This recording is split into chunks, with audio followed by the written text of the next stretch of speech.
Making pizza at home is so easy. Let's get our oven on at 425 preheating. I've got some all-purpose flour here. I've got my baking powder. I've got my salt. So let's mix all this together. This pizza dough is a little bit unique. We're not using a yeast. It's so fast and easy that the kids can actually make their own dough. So while you're making yours, they can make theirs too. So that's how easy it is. So now we've added our water. We're gonna add our olive oil. We wanna incorporate all those ingredients just with a fork. It's time to get our hands in there.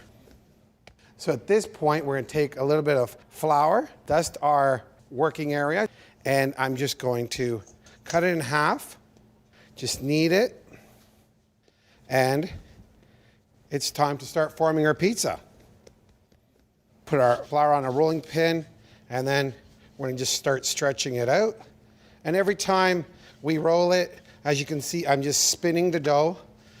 So important when you're using a rolling pin that you don't go off the edge, because what happens is you're gonna start flattening the ends of the dough.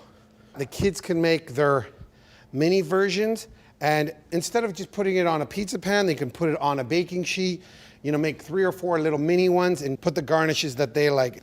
So at this point, I'm just gonna reach over, put a little bit of olive oil on my pan.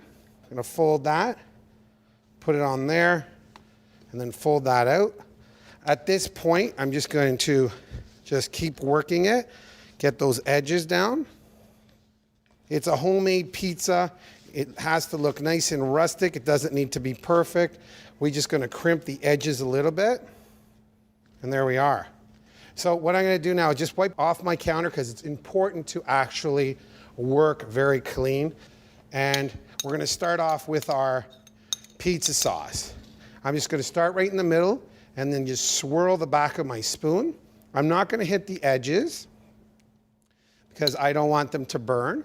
If we put sauce on the edges, it'll burn. This is a ready-made sauce, but if you'd like to make your own sauce, it's incredibly easy. Tomatoes, tomato paste, a little bit of oregano, garlic, and you're ready to go. Now it's time to add our garnishes. So let's start with a little bit of pepperoni. And this is where it's fun and it becomes very individual. If you want to do something a little bit more gourmet, you could add mascarpone, you can put Swiss chard on here, arugula, whatever you'd like. A little bit of pesto works too. Now I'm going to take a little bit of our mozzarella cheese. And then, of course, one of my favorite garnishes, mushrooms. A little bit of green pepper. Red onion, which gives it a nice pop and good flavor. I'm going to finish with a little bit of cheese on top. I always find that keeps all the garnishes together and it melts and you got that great bubbling going on. We want to take a little bit of olive oil and just brush the edges just lightly, and that's going to give us a nice crispy texture. Put in the oven, bottom rack for about 10 to 15 minutes, and you have homemade pizza for the whole family.